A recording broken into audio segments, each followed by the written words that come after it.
if you like betting on golf.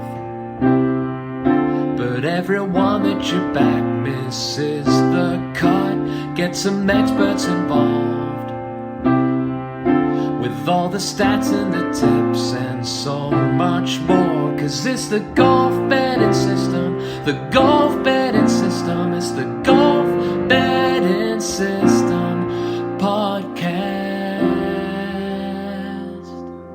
Greetings and welcome to the Golf Betting System podcast. It's episode 370. This is our 2025 Open de France Tips podcast. Barry O'Hanrahan and Paul Williams join me, Steve Bamford, to discuss this week's DP World Tour action. Good morning, gents.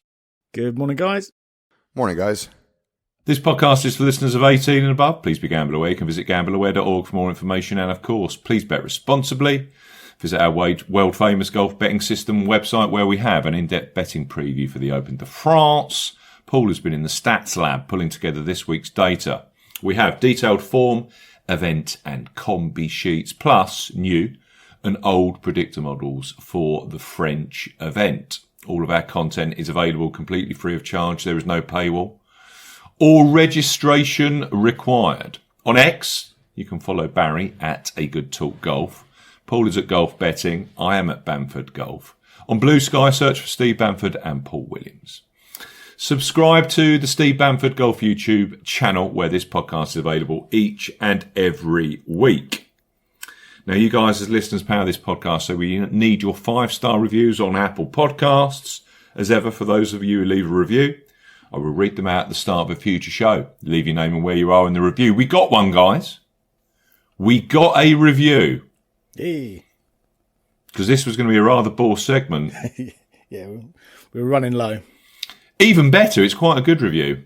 Entitled, Highly Entertaining, 5 stars. Hi, from Melbourne, Australia, mate. Love listening to you guys each week and getting the lowdown on the upcoming tournaments. Keep up the great work, ! And that is from Clint, AU28. And of course, he's in Melbourne, Australia. Good day, Clint. Brilliant. Thanks, Clint. Cheers, Clint. I think Steve loved that because he got an opportunity to do a bad accent. Oh, absolutely. If you are in Australia, please keep sending these 5-star reviews in because good day, mate. I love it. Please accept Steve's apologies for his accent as well. It's a ripper. Ripper, mate. Recorded all of these over the years and just done a super cut of Steve's accents. But there's a good use for AI. Get it, dig into all the episodes and just get all the clips of Steve butchering accents. Oh, mate. I reckon that'd be our best, most popular podcast ever. For sure. Matt C. Hammer. Oh, dear, oh, dear. We're, by the way, listeners, we're now out of reviews. The well is dry, so please keep them coming. Now, to be fair, let's be frank. It'd be great for your review to be read out at the start of next week's Ryder Cup podcast. So, if you're in Australia, get them in. If you're in America, we haven't had any from America for a while. So, spend a few, even 30 seconds. Just send in a review. They just keep telling Apple that we're a popular podcast.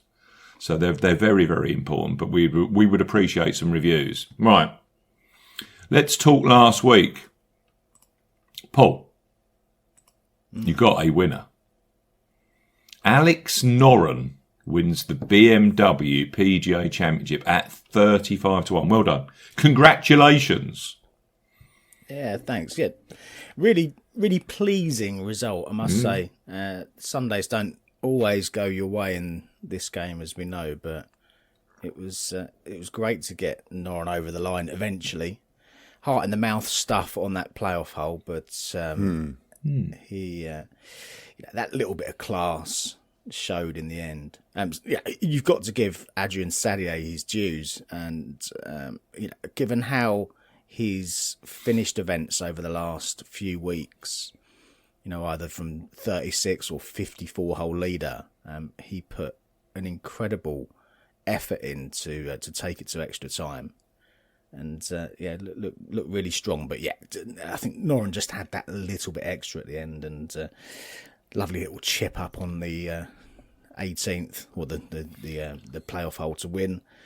And second PGA title for him now. That's he's a very decorated player when you look back at all of his events and all the titles that he's won over the years. No Ryder Cup distractions last week, which I think was probably just one of the more important factors for him. I said in the pod last week that he felt like this year's Ryan Fox in that respect from a couple of years back, and so it proved. Of course, he's going off on that recce with the boys as a vice captain, isn't he? So he's involved in some capacity, but certainly not as a player. Interesting. I know there were conversations about, we should have taken Alex Noren as the most informed player. I don't think you could have predicted that 4 or 5 weeks ago, but yeah, certainly. Should there be an injury, should there be an illness, then you've got a very capable substitute standing there with a set of clubs and a couple of wins to his name. If there is, it'll be very suspicious. Everybody will be like, Alex, we need to check your room. Do you have any substances? That's a great shout, Paul. And for him to do the 2 wins in 3 weeks, you don't kind of expect it from he's a super player. But you only expect those close wins from the super elites, and he's thrown himself into a pretty serious category now. He's 2 BMW PGAs. Does that make him the Swede with the most wins on the European Tour now? Yeah, they mentioned it in commentary. So yeah, he's the most decorated Swede, which is huge for him, isn't it? It's testament to the career that he's had. And, well, given that he's won twice, as you say, in the space of a few weeks, that's, the career that he continues to have as a kind of early 40-year-old player, and fit and healthy, which for him bodes well, I suspect. Jumps to number 3 now in the PGA qualification top 10 for the DP World Tour. Bearing in mind, and we did mention this last week, Noren's outside the top 100 in the current PGA Tour standings. So he will go to the States and play some full series events to make sure he qualifies that way, which I would assume would have, now we're getting into it, chaps, aren't we? If you finish top 100, you've clearly got a higher category than if you came in via the DP World Tour top 10. Yes, that should take precedence, I'm sure, the top 100. Which would then, of course, would free up his place in the race to Dubai for someone else to take that spot. So there are some complexities of how and what Alex Noren does over the next few weeks for the rest of the tour. So, but yes, that gives him 2 bites of the cherry. So one way or the other, he'll be playing PGA Tour golf next year, you'd imagine. That's right. So the likes of Keaton Nakajima, Daniel Brown, Sean Norris and Daniel Hillier and Joachim Lagergren would be sitting there, please, Alex, get into that top 100. Because we've got an extra place to fight for. Yeah, it gives the boys an extra place to aim for over the next few weeks. There were some big names at the top of that leaderboard all week, weren't there? Ludwig Oberg, Victor Hovland, 36-hole leader, Hideki Matsuyama, Justin Rose, and they just all fell away. Yeah, it was a bit strange. Saturday seemed to take a lot of prisoners. There was some bad weather around, wasn't there? It was gusty, it was wet. And they just great course, though. Oh yeah, it's a great course for that, because if you're a little bit off, it can just chew you up again. But there's the opportunities there to go low. You can see a big spread of scores on Saturday. Big spread of scores. Huge. My man Rose shot 76. Well, this is a great tournament, great course. It asks a lot of questions, and a player who's coming into the 12th hole, maybe level par or 1 over, will still think, well, look, I've got opportunities here. I could shoot 5 under. Yeah. I could finish this round really nicely and still be in a really strong position. Noren on Saturday finished birdie eagle, and that ultimately pushed him into a tie for the lead, meant he was going out alongside Saddier for the final round, and set him up for that win effectively. Had he not made eagle in the last, but had he not produced that kind of 4 under burst, then he would have been a little bit further back. He'd have been in the kind of Hovland territory where you've got to go out and try and push and really make a score around there, which you can come unstuck. It's it offers it's as close as we get to an Augusta National, but this side of the Atlantic.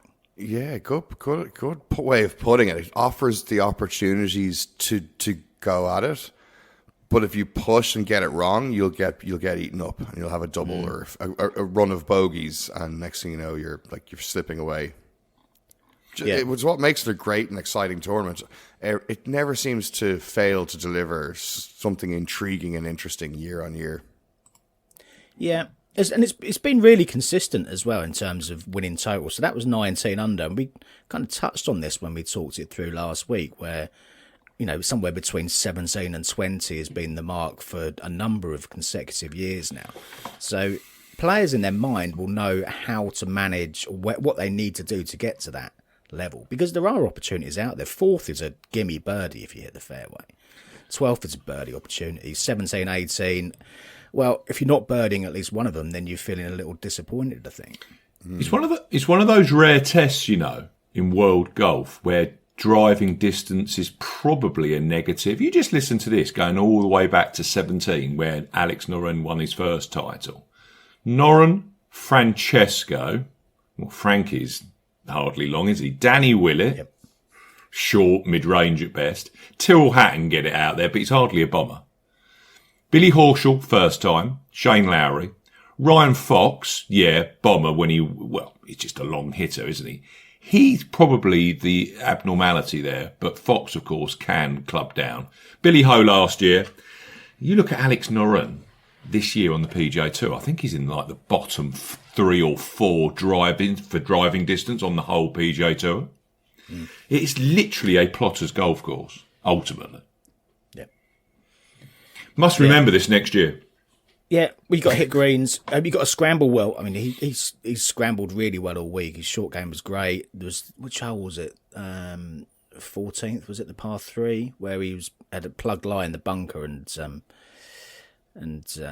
wasn't the par 3, was it? The plug lie in the bunker and got up and down. That was a fantastic save there.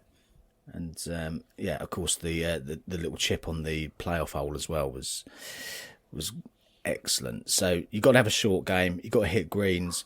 He's putting as well, passing the eye test in terms of the putter. Noren was putting fantastic. So it's a good all-round test, I think. Question. If the picks for the European Ryder Cup team were, let's say, tomorrow, do you think Noren would be chosen ahead of any of the 6 picks that have just been made? It's a difficult one because having someone coming in with really strong current form isn't a bad position to be in, isn't a bad addition to the team. As to who would displace, you'd think it'd have to be Matt Fitz. Yeah, but he's probably in the best nick of all of our picks. He's in great shape. He'd probably, if you asked Donald real honesty, he'd probably want to swap him out for Højgaard. But he qualified automatically. Yeah. He put his massive effort was in that last tournament to just make sure he got qualified. Yeah. And now it's a little bit worrying. We're jumping slightly here, but Fitzpatrick's in my top 5 strokes gained current form when I've done my analysis yesterday. He's the only European in the top 5, by the way. Yeah. Though you can't. How could you drop Fitzpatrick? He's in the best nick of the lot. Yeah, I don't. So it's a difficult question, isn't it? It's the one player. You've hit the nail on the head. The player that's actually playing the worst and was an auto is Rasmus Højgaard.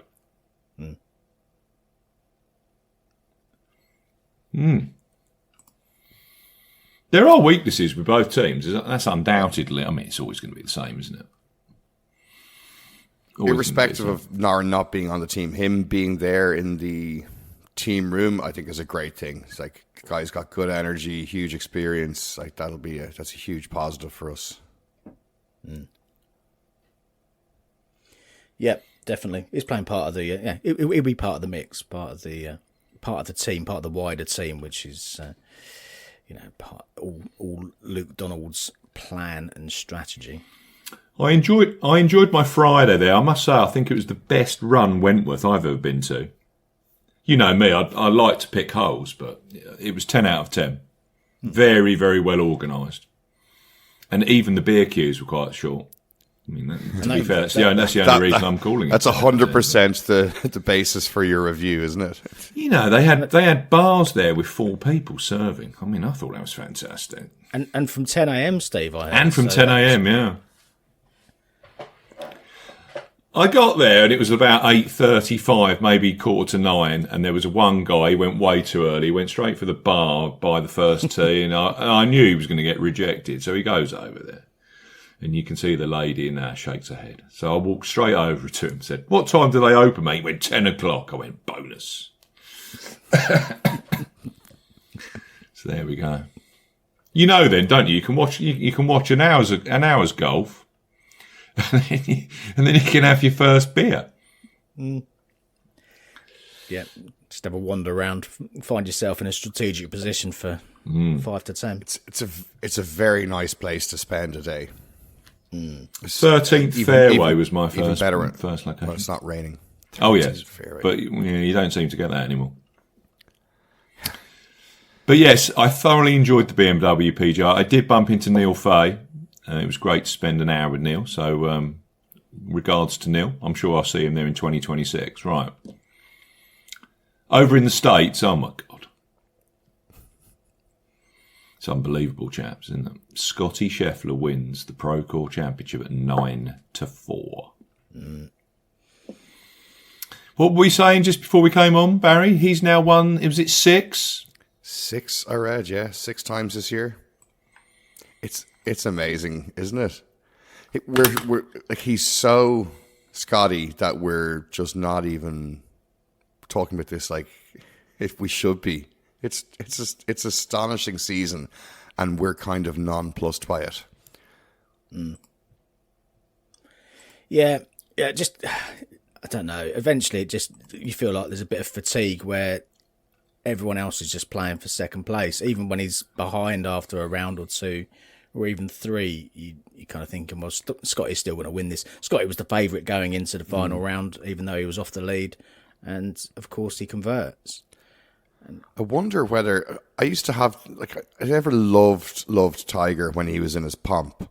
And I think it was because of the inevitability. I was always able to admire him. Probably a more interesting personality than Scotty's back in the day, and it's really hard to kind of connect me, 20 years apart, or maybe a bit more. But maybe it's something to do with that. That's why I didn't completely love Tiger back then, because it was just the tournament was over, because he knew he was just there and doing it. And if he wasn't, he was still causing chaos around him because he was there and everybody was falling apart anyway, and somebody just happened to get over the line. So yeah, maybe it's a bit of that, and it's kind of sad that you can't absolutely be blown away by it and you're like, oh my God, this is the most amazing thing ever, because I guess the excitement's ruined. Somebody's told you the ending of the movie when you go to sit down with your bucket of popcorn. Yeah, seen this one before. You know, I always bring out these statistics so I wrote this at the BMW. I said Scheffler has won 12 of his last 33 starts. Now, of course, he went on to win the BMW. So that's 13 of 34. Didn't win the Tour Championship, 13 of 35.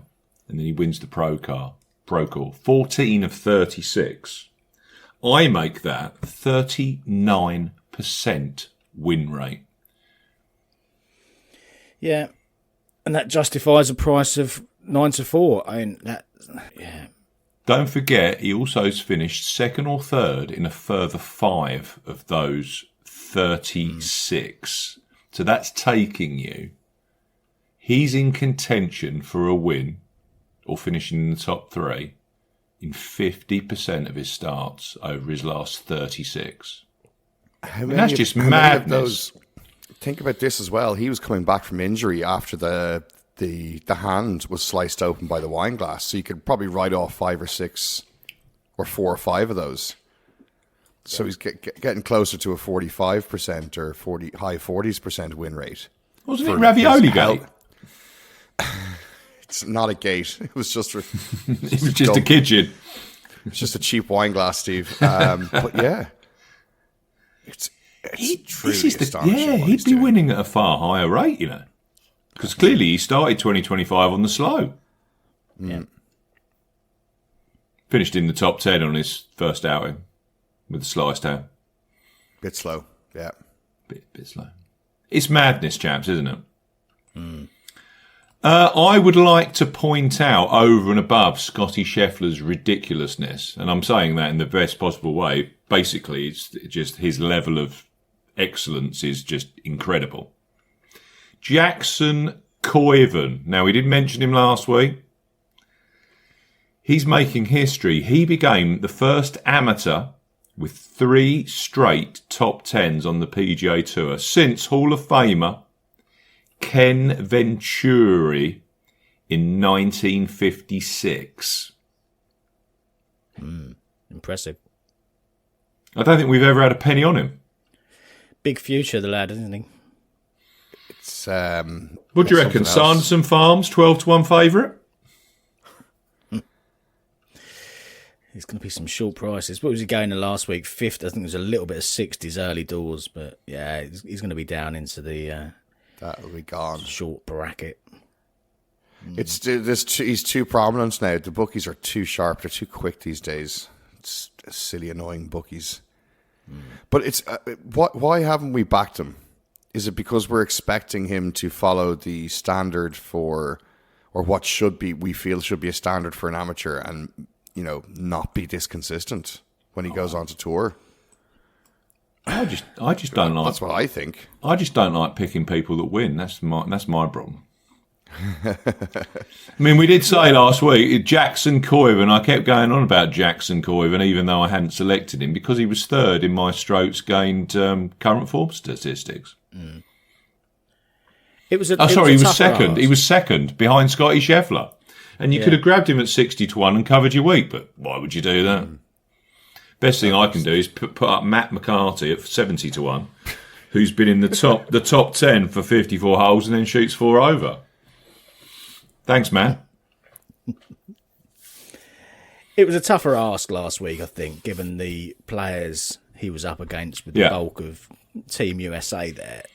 Mm-hmm. For him to still produce that kind of performance over the 4 days and still feature heavily, I think that's a measure of the kind of talent that we've got on our hands. So, fascinated to see what he does over the full series and then into next season, of course. And he had a pretty chill round on Sunday with a 71 when there were lower scores available. So, imagine when he starts figuring that out. What's his end game? Why is he playing all these PGA Tour events as an amateur? Experience. Because you can. If you're 20 years old and somebody tells you can go play a PGA Tour event, are you saying no? Absolutely not. Yeah. Yeah. Financially, I guess he's of the opinion that he's going to make his money further down the line. So yeah, it builds his profile a bit, gives, and that's probably not even in his consideration. He's just thinking, this is experience for me, and I'll be a bit more ready to hit the ground running when I do declare to go pro, and off we go. Yeah, because it can't be financial, because what will he have foregone over the last few events by not having been a million or whatever, let's say, call it a million, but he'll make that back in endorsements and and arguably even better, because he'll be more ready to go out there and perform at a higher level and go grab wins earlier than he might have. So it's just he's got massive potential. He's scary good.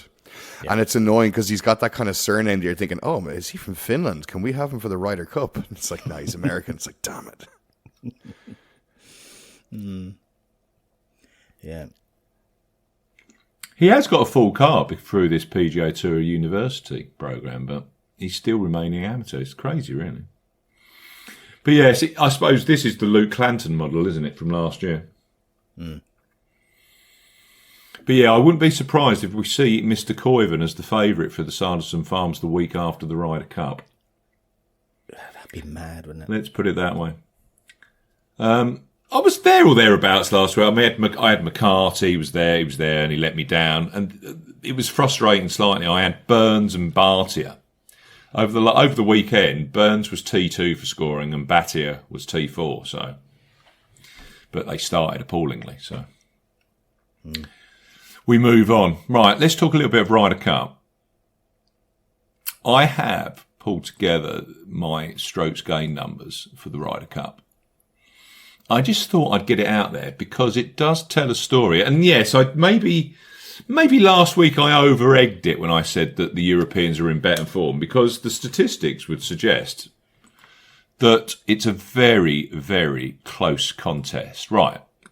So I've done my usual 8-week analysis looking at finishing positions and the like and who are the players that are in form and who are the players that aren't. Of course, there's 24 selections. 3 of them play for Liv, so they're out of it. I think if you look at Bryson DeChambeau's form on Liv recently, he hasn't been the best.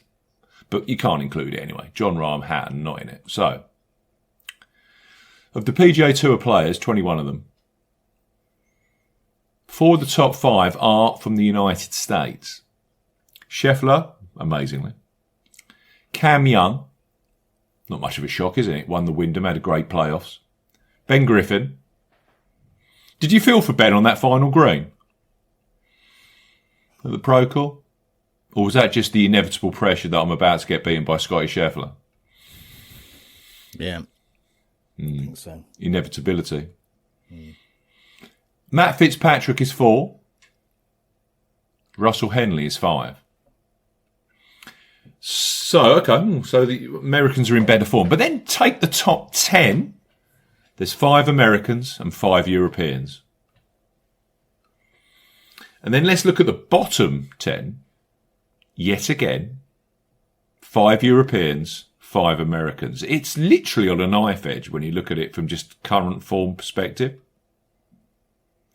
And I just thought it was interesting. If you look at the bottom 10 and who are in there,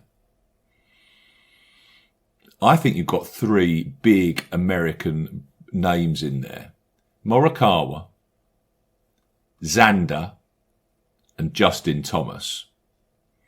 And just looking at previous Ryder Cups, especially 21 Whistling Straits, DJ, of course, top scored for Team America, just the 5 points from 5 matches.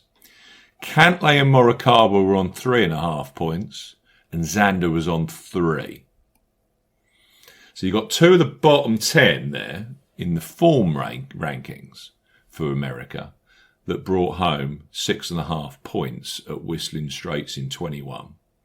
So I think there's an opportunity there with some of the bigger names clearly not playing as well as they would be expected to be heading into the Ryder Cup. Just to balance that out, you've got McIntyre in the bottom 5, Højgaard in the bottom 5, and Lowry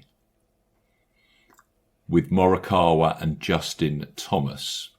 I think it's quite level. It's quite even when you look at it through.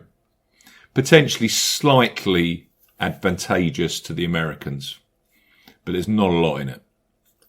No, there's not a lot in it. And, you know, from a European perspective, going out there, you know, it potentially brings the draw into the equation. And going out there and, you know, anything from a draw and above means that we retain the Ryder Cup. So the draw has been shortening. I can see why. It's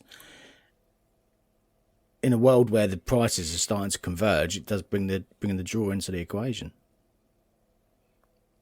It'd be nice if it was tight. It'd be nice if it was exciting right to the bitter end. Give us all the regardless of result, even you just it is a show. You want it to be exciting. Yeah. It was interesting to hear Rory talking about the fact that they're now using these virtual reality hardware to try and replicate the noise of what they're going to get from the New Yorkers at Bethpage.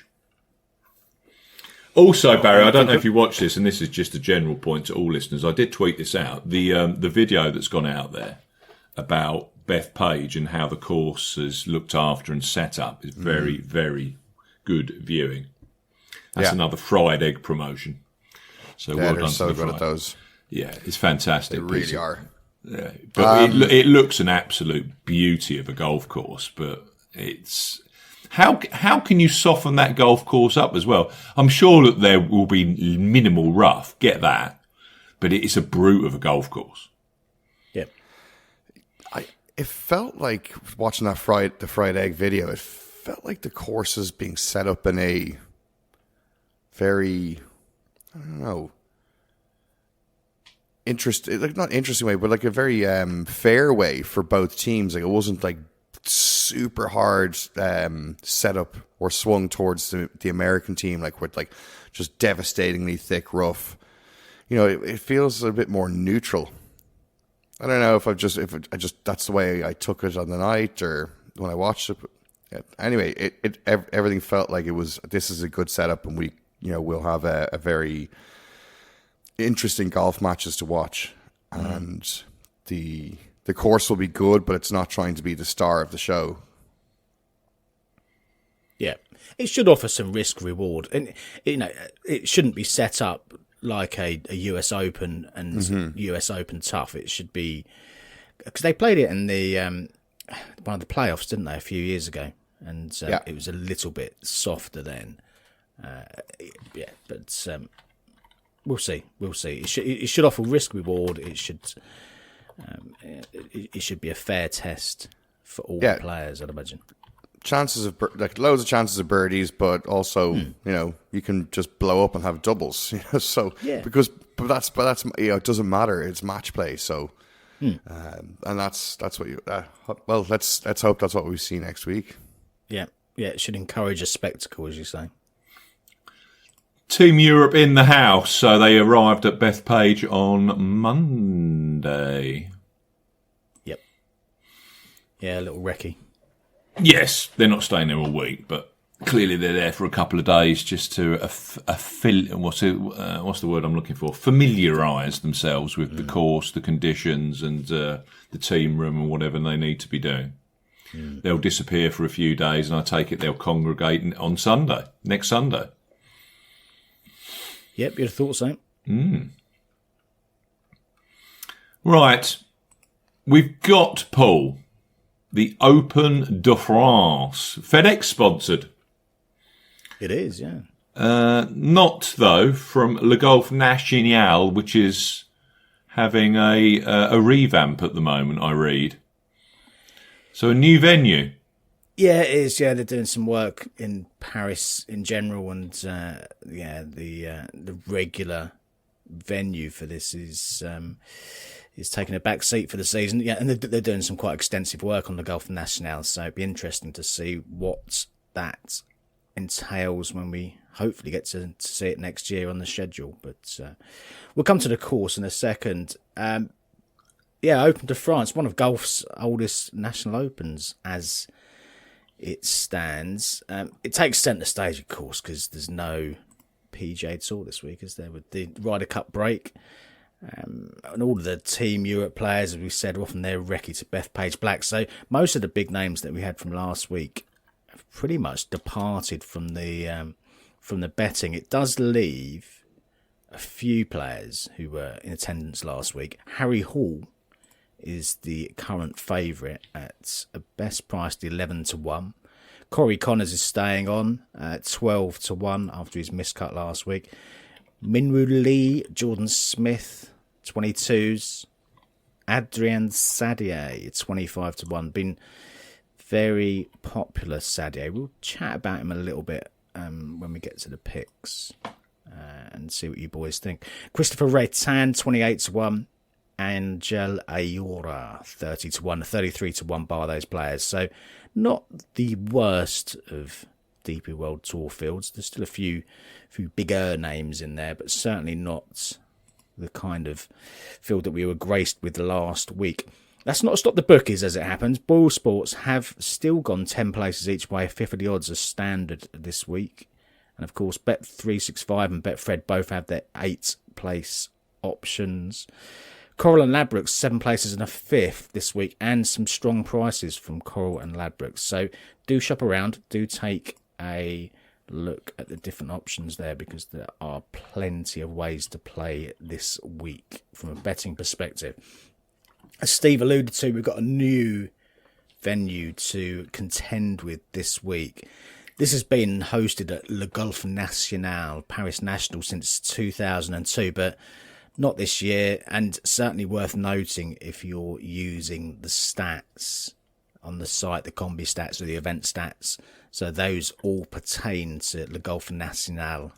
And, of course, we're at an alternative venue, which is Golf de Saint-Nom-le-Bretèche. In my finest GCSE French. Well done, mate. Which, I won't say it again, which is, like Le Golf National, is also on the outskirts of Paris. There's 36 holes on the estate. For the tournament, they'll play a composite of the two courses here.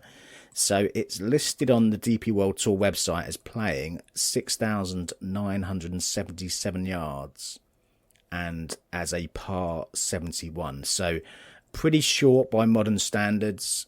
It's classical tree-lined kind of parkland affair, designed by Fred Hawtrey, originally opened around about 1959, 1960, so that kind of time. There are 3 sub 550 yard par 5s, so 3 pretty reachable par 5s for most of the field, you'd imagine. 4 sub 400 yard par 4s as well, so some very attackable holes for the modern golfer. This did host the Open de France back in 1965 and 1969. Slightly more relevance to us this week, it did also host the Trophée Lancôme up to 2003. So there's the odd player who was around back then who's playing this week, but certainly not many. It is a typical parkland affair, strategic bunkering, water in play on a few of the holes. From what I can see and from what I can glean, it looks like the real challenge appears to be on and around the greens. The greens are quite slopey, the greens are quite fast apparently. So they have to be quite picky as to where they can put the pin positions, otherwise it makes it too extreme. So it'll be interesting to see how they set this up, because I suspect that they can manipulate par pretty much based on how they position the pins on this. So we'll see or manipulate scoring at least. So they can. It'll be interesting to see how they set it up. I don't think the weather's going to be an issue. It looks like it's going to be warm and sunny for the first couple of days. Maybe a little cooler by Sunday. Friday looks like it could be getting up towards kind of 30 Fahrenheit, maybe down to the low 20s by Sunday. We may get the odd shower over the weekend as well, but I'm seeing light winds throughout, 5 to 10 miles an hour. Should be the green light for scoring. As I say, notwithstanding what the organisers choose to do with the pin positions this week. The only stats that we've got do come from that 2003 event, and they are particularly patchy, so don't read a massive amount into it. But from what you can gather, Retief Goosen won here that year. He was 18 under par. He was 4th in the field for total putts. So that gives you a view as to how patchy the stats are, because that's the only putting stat that was there. Paul McGinley was 2nd. He was 4 shots behind Goosen. He ranked 6th for accuracy and 1st for greens in regulation. So completely different MO for McGinley versus Goosen. Goosen, of course, we know is a fantastic putter anyway. Just for context, Nicholas Colsaerts was in 5th, and he shot 11 under for the par 5s from the 12 looks at par 5. So very different ways to skin this particular cat. So I suspect we may see lots of different types of players in the mix. It could suit many sorts of players, I guess. If I was to pick one particular angle, it'd probably be approach and greens and regulation. Strokes gained approach would probably feel like the most important aspect. It feels like a second shot course to me, to a large degree. So finding the greens, finding the right parts of greens probably is going to be pretty important. But we'll see. For all intents and purposes, it's a new course, so it renders a lot of the stats, the history, the form stats, the event history stats, all of that to the dustbin this week. So, yeah, I'm not sure there's a great deal more that we can or should touch on. We're just going to have to see how it actually pans out. What I will say is this event hasn't overly favoured the favourites over the last few years in particular. The last 4 winners: Nicholas Colsaert's 100-1, Guido Migliozzi 80-1, Ryo Hizetsune 100-1, and then last year was Dan Bradbury at 175. So 4 pretty tasty prizes. So perhaps we'll see a continuation of that. We shall see. I've pretty much left the top of the market alone. I must say, I couldn't. There was just no juice for me in the likes of a Harry Hall or a Corey Connors at a little over 10-1. The biggest question for me was whether to back Adrian Sadier, and I did mull it over for quite a bit because, of course, he won the Italian Open. He's coming into this in great form. Certainly been in the mix in the last 3, and he's been 36 and then 54 and then 72 hole leader last week. Couldn't be separated from Noren until extra time. So in a great shape. I wonder how much that will have taken out of him last week. That's the question for me. I've not backed him. Before I go into my picks, because my first one's 45s, I'll just ask you chaps if either of you has backed Adrian Sadier, or if you have anything in the kind of 40-1 or lower bracket before I start. Let's go with you, Barry, first. Any love for Sadier or any shorties for you? No. I'm kind of half lost at the moment, but also trying to just, because we don't have a course history, really, or an effective recent one, I'm trying to think and feel what could be similar to this. And just wondering, did you see or consider the Soudal Open at Rinkven in Belgium? So it feels like that tree line's kind of a little bit short, quirky. I was just trying to think for a comparative course. Yeah, Soudal. I think the Kenya courses are a good comp. I think the Italian course they played this year is a good comp as well. Yep.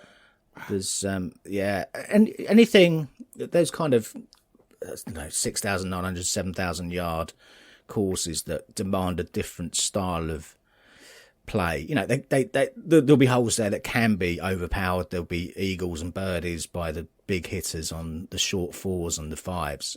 But overall, it brings some of the other players, some of the shorter players into the mix with their wedge games. So I think I think they're well worth a look at those kind of events, Barry, definitely. Someone at the Soudal you fancy then? Yeah, I'm trying to do that, so I need to use ChatGPT to get the last few years of the Soudal and kind of just give me a player rating based on those. But just looking at the top 15 of each, it's hard to find a bit of consistency. So I'm kind of at a loss at the moment, Paul. Let's go to Steve then. What about you, Steve? I'll help you out, Barry. I've got a guy here that was 4th at the Soudal Open this year, and he was 2nd in Kenya. Now, I tipped him up a few weeks ago at the Irish Open, finished 29th. He's playing some great golf from tee to green. I mean, I had the beauty this week of not having a PGA Tour event, so I was just kicking back and drinking margaritas on a Monday morning. I noticed that John Parry was 3rd for strokes gained tee to green over the 36 holes that he did play. To put that into context, he was better than Fitzpatrick, who was 4th, and he was just a smidge below Adrian Sadier, who made the playoff. But of course, he lost 3.5 strokes on the greens per round. So I'm going with John Parry. I just think short course accuracy, all about approach. Big week this week. He'll be playing PGA Tour, and that'd be a huge story for next year. Well, huge story amongst us golf nutcases. who don't fantasise over Rory 24 hours a day and look a level below. John Parry making the PGA Tour at his age and what he's gone through would be a superb story. A bit like Matteo Manacero was this year. But yeah, John Parry for me. So I got 40-1 with Bet365 when the prices came out on Monday. 8-place each way.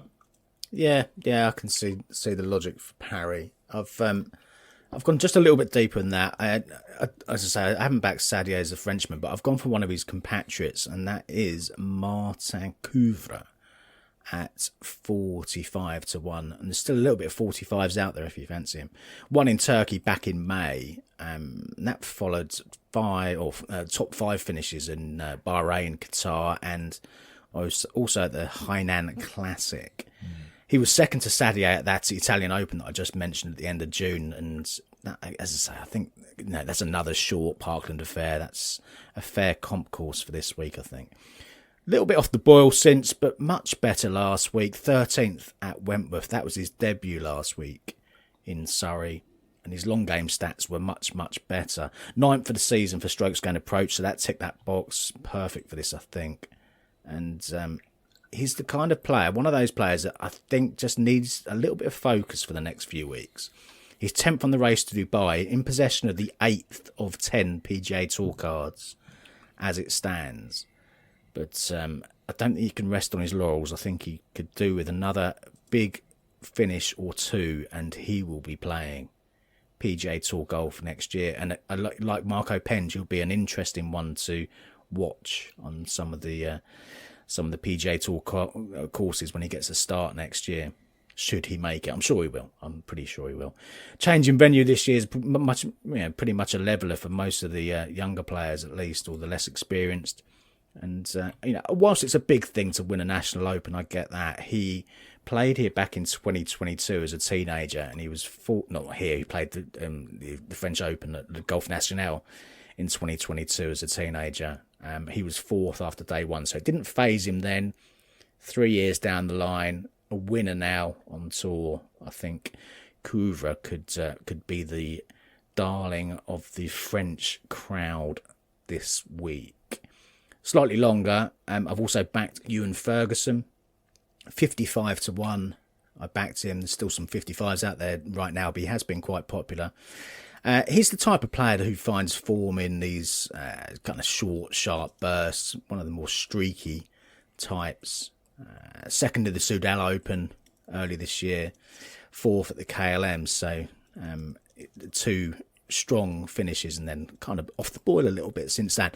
Bounced back to form last week, tied for 5th, strokes gained positive in every category, inside the top 50 in the race to Dubai now after that effort last week. So perhaps he's the Soudal Open player that you're looking for, Barry, Ewan Ferguson, after his performance this year.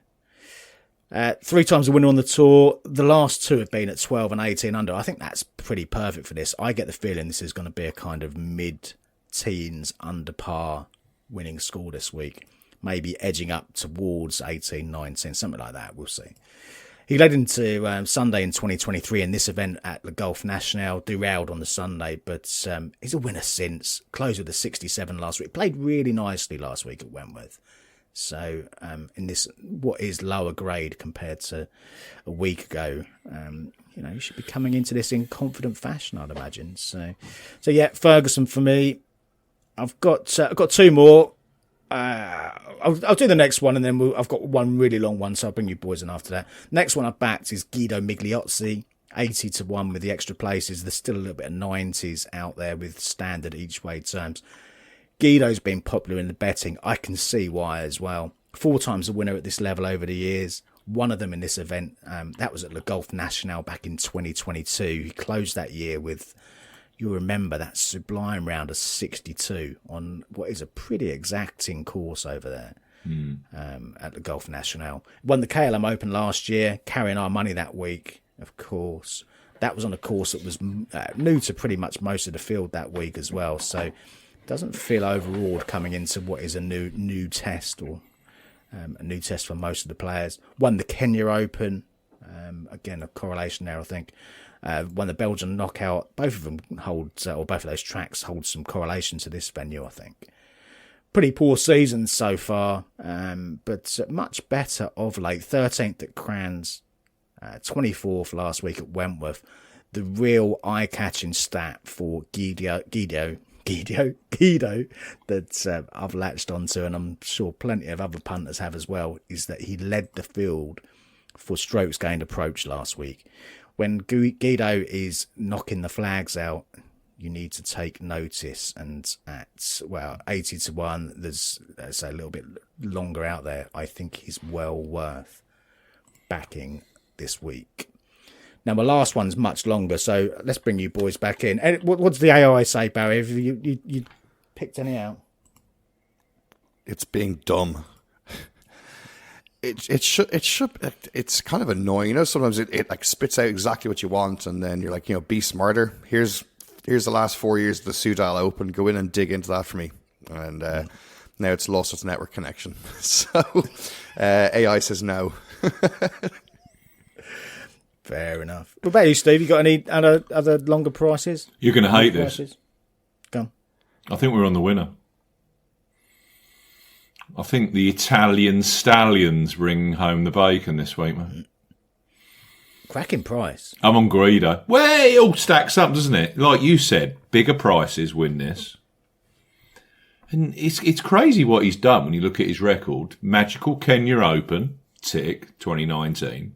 Then goes to Belgium a couple of months later, tick, 2019.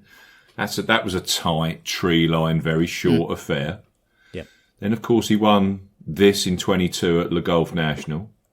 21, he was a playoff loser at the Belfry. And he's won in Belgium, France, and the Netherlands. 3 of his 4 European Tour, and he's a winner. And he's literally his tee to green numbers are just getting better and better recently. So yeah, he was the one that stood out to me at that price point.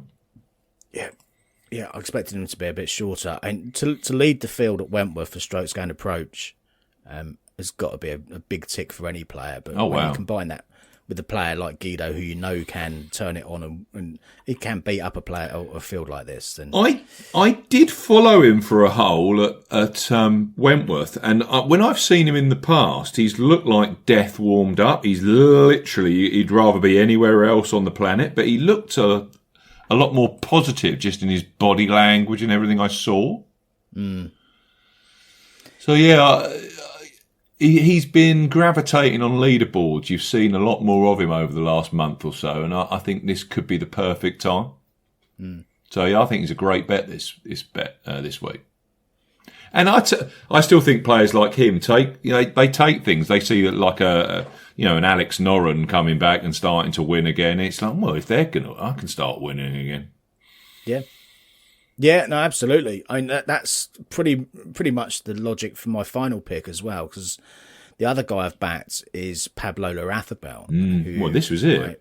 Wasn't he T2 at Wentworth after 36 holes? He was top 5, yeah. He was right in the mix. So you're still getting 200 to 1 out there on Pablo. Or I backed him at 190s with 8 places each way, but there's plenty of options out there. And you're getting a really juicy price about a player who, as you say, was in the mix, certainly for the first 36 holes last week. 9 times a winner on the tour, 4 times in the last 3 years. So, if there's correlations to Alex Noren as a player who can, in his 40s still come and win DP World Tour events with relative ease, then Pablo's that kind of player. Should have won in Bahrain, you remember, earlier in the season. He 3-putted the last hole and lost in the playoff eventually there. So it's not as if he's been completely off the boil. He hasn't been great. He had the birth of his son Tiago about a year ago in April, I think it was. So I guess golf's taken a little bit of a back seat, but he seems to be focused again. He was 10th in India and much better at Wentworth last week, as I say. Really talking positively about his game in interview as well, what he's been working on. He's employed a sports psychologist as well. He wants that 10th title, and I think he's still well capable of it, particularly on shorter courses like this. So I thought, as a long shot each way chance, Pablo Larrazabal was a great price this week. So yeah, that completes my team. Larrazabal, Migliozzi, Ewan Ferguson, and Martin Couvre for me. I'm cranking. The AI is back. We have it. So it's saying go for Nacho Elvira. Nacho Elvira. So here it's ranked. It took the last 4 years, so and giving me like average round score, blah blah blah. Anyway, so we have Nacho Elvira, Langask, Jordan Smith, Dan Thorpe, Torbjorn Olsen, Alexander Bjork, Matthew Southgate, Matthew Jordan, Joe Dean, Ewan Ferguson is there, Darius Van Driel, Raitan.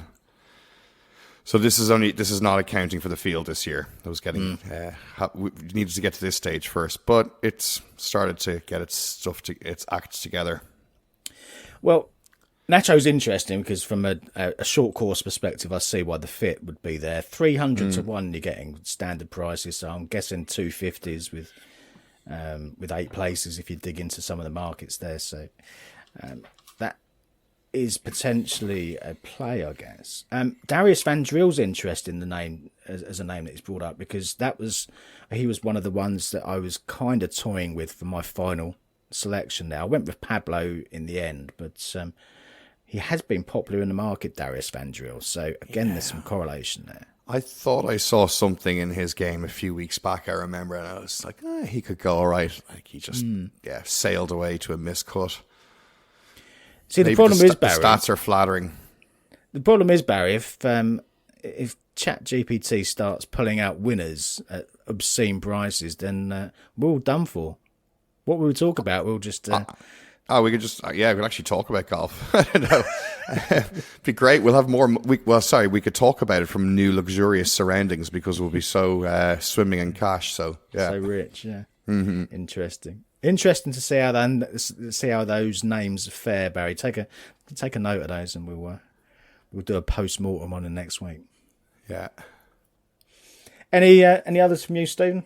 I'm going to follow. I've literally cranked open my Betfred account, and I'm taking the 175 to 1. I know I shouldn't. I should be backing Darius Van Driel, but I'm actually following you in 50p each way on Pablo Larrazabal.